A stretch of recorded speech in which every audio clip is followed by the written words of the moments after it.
Squiz Kids! It's your daily news fix.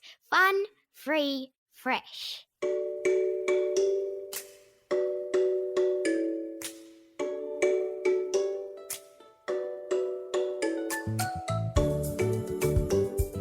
Hello there, I'm Bryce Corbett and welcome to the very last Squiz Kids Q&A for 2020.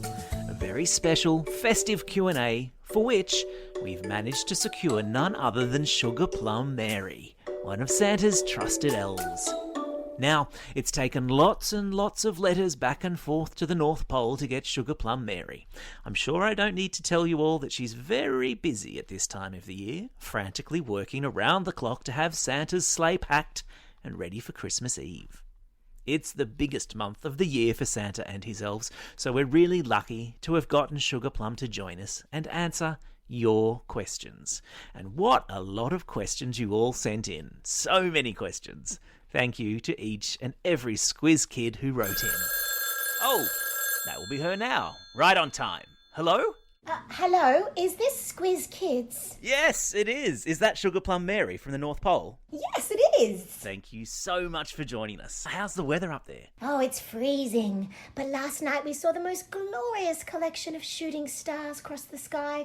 Oh, and a polar bear stuck his nose into the workshop yesterday, which threw us all into a panic and stopped work for about 15 minutes. But we're back on schedule now. Good to hear, because we cannot wait for Christmas down here in Australia. Ah, that's lovely. And we can't wait to get there and spread a little bit of Christmas cheer. I feel like the world could do with a bit of cheering up after the year we've had. Oh yeah, indeed it could, Sugar Plum Mary. Now, I know how busy you are, so we'll jump straight into it. We had so many questions sent to us from kids all over Australia and a few from around the world. So shall we jump straight in? Oh yes, let's. Okay. Our first question comes from Amelia in Class 3-4D at Shoal Bay Public School. Hi Sugar Plum Mary, my name is Amelia and I am 10 years old from Shoal Bay Public School. My question is, how does Santa get around the world in one night? Ah yes, Amelia, I get that question a lot. And because I've heard such good things about Squiz Kids and what a great bunch of kids you all are, I'm going to let you in on a little secret. It's called the Stardust Antimatter Propulsion Engine. Now, I know most people think that all elves here in the North Pole make toys all day, every day, and lots of them do. But there are also a bunch of elves like me who also work as mechanics on the sleigh. As indeed there are elves who work in a special Santa science lab, and it's their job to come up with inventions that make it possible for Santa to do his job every year. And one of those inventions is the Stardust Antimatter Propulsion Engine. Now, I'm not going to bore you with the details. Suffice it to say, it's a little bit of engineering genius mixed with a little bit of elf magic. And it makes the sleigh move so fast, it will sometimes look like a shooting star across the night sky above all of your homes. Oh, wow. Can't wait for that. Next question comes from Olive, Francis, Archie and Iggy from Womboyne in New South Wales. Hi, Sugar Plum Mary. I'm Olive, 8 years old. I'm Francis and I'm 5 years old. We're from Womboyne, New South Wales. I've got a question for you, Santa. Which country do you visit first and last? Good heavens, they're clearly excited about Christmas. They appear to have confused you with Santa, but never mind. Great question. Which countries does Santa visit first and last? Well, Santa usually starts at the international date line in the Pacific Ocean, where all new days begin, and then travels west.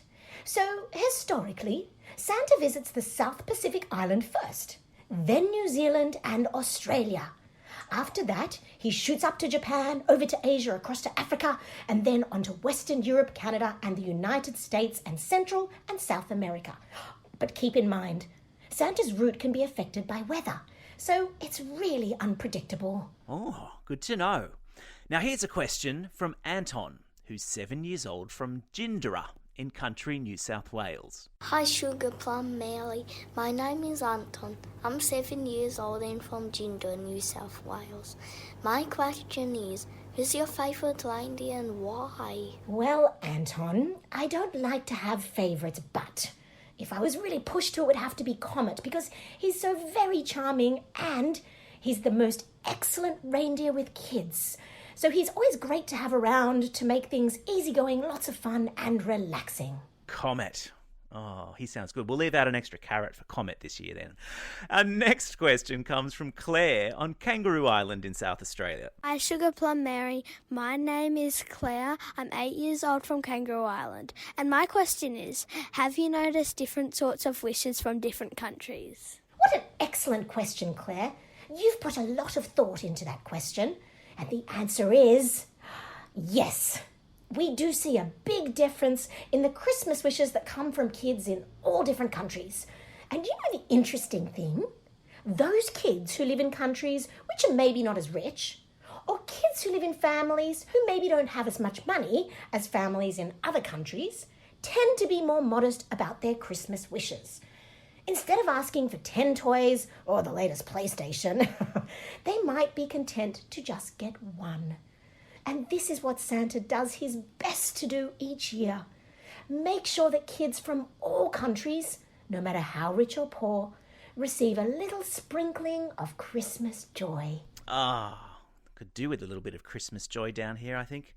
Now, Grace, Rose and Eve in Ballarat and Victoria have a question. Hi, Sugar Plum Mary. Our names are Grace, Rose and Eve.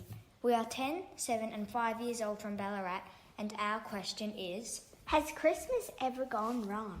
Oh, yes, Grace, Rose and Eve. Has it ever? Well, actually, no. Christmas has never gone wrong. But there have been many occasions where it's almost gone wrong. One year, we had mechanical problems with the sleigh. Another year, there was a dreadful case of the flu that passed through the reindeer just before Christmas. All the reindeer had red noses that year, not just Rudolph. We have a team of elf vets who look after the reindeer, who manage to nurse them back to health just in time. Oh, and then there was the year that Santa had enjoyed Mrs. Claus's cooking throughout the year just a little bit too much and was too heavy for the sleigh. We had to bring in a personal trainer and nutrition elves in the weeks before Christmas to help Santa shed a few kilos. Oh, he was a bit grumpy in the lead up to that Christmas. I bet he was. Now a question from Shakila from Gilgandra in central west of New South Wales. Hi, Sugar Plum Mary. My name is Shakila. I'm 10 years old from Gilgandra Public School. My question is, how does Santa keep track of all the elves' names? Well, you know, the honest answer is that he doesn't. I mean, he knows the names of the 20 or so elves who he meets with almost every day throughout the year. The ones who keep the workshop running, or the naughty or nice department going, or the ones responsible for developing the new toy line every year. But there are literally thousands of elves, and as jolly as Santa Claus is, there's no way he could remember all of their names. No, fair enough too. Here's a question from Fletcher from North Ainslie in Canberra. Hi, Sugar Plum Mary. My name is Fletcher. I'm 9 years old from Canberra. My question is, when do elves get a holiday? Oh, what a lovely boy you are, Fletcher, to ask about elf holidays. We do get a holiday every year. We have a 4-week break from Boxing Day, when most of us travel to our homes in different countries around the world to visit our families and other members of the elf tribes that we all come from. The lead up to Christmas is always so frantic that most of us sleep for a week when we get home to our families. I'm craving a bit of sunshine this year, so I'm thinking I might try to hitch a ride with a few of my colleagues who are planning a beach holiday in Australia. Oh, I can't say which beach, but if your listeners are planning a beach holiday of their own this Christmas, tell them to keep an eye out for a group of unusually small people making sandcastles nearby. Oh, how exciting. Here we go, second last question, and it comes from Aditi, who is 8 years old and listens to Squiz Kids from her home in Hong Kong. Hi, Sugar Plum Mary. My name is Aditi and I'm almost 9 years old from Hong Kong. And my question is, how does Santa sleigh land in the southern hemisphere where it's summer and there's no snow at Christmas?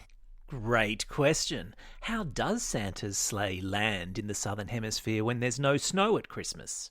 Oh, what an excellent question, Aditi. Santa's sleigh is such a clever piece of machinery. Not only does it get him around the world in a single night, but it manages to land super quietly on pretty much any surface. Wow. It can land on snow-covered roofs or the hard-baked earth of a sunburnt Australian backyard. The bigger challenge comes from cockies, galahs, corellas, and especially fruit bats when he's in Australia. They're really hard to see when you're flying at night, and there have been more than a few near misses. Oh, I'll bet there have. And finally, because I know you've got to get back to the workshop, one last question, and it comes from Kaylin, who's 10 years old, from Canberra. Hi, Sugar Plum Mary. I'm Kaylin and I'm 10 years old from Canberra. And my question is, what's the best part about being Santa's elf? Well, you know, Kaylin, I think the most important thing in life is magic. And being part of something magic every single year just makes my life so wonderful and joyful. I can't imagine doing anything else with my life. Oh, Sugar Plum Mary, what a wonderful note to end on. It's been just amazing chatting with you. Thank you so much for taking the time. Oh, you're very welcome. It's been an absolute pleasure. And what a smart bunch of kids you have there. They are indeed a smart bunch of kids. Thank you to everyone who sent in a question for Sugar Plum Mary. They were all excellent. I wish we could have had time to ask every single one of your questions, but unfortunately, we just ran out of time. And remember, folks, the Squiz Kids podcast, a daily fix of kid-appropriate news, is out at 7 a.m. every morning via the Squiz Kids website, squizkids.com.au, or wherever you find your podcasts. And if you haven't subscribed to Squiz Kids in your favourite podcast app, can I just suggest you do it? We'll be releasing a bunch of summer programming over the school holidays, and subscribing means you won't miss out. This is Bryce Corbett, signing off. And Sugar Plum Mary, before you go, would you please do the honours? Oh, Bryce, I would be so honoured. Now get out there and have a most excellent Christmas. Over and out.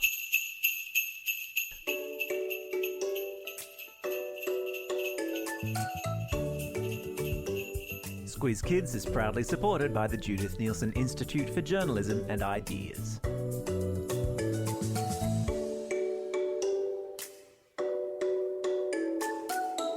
Squiz Kids! It's your daily news fix. Fun, free, fresh.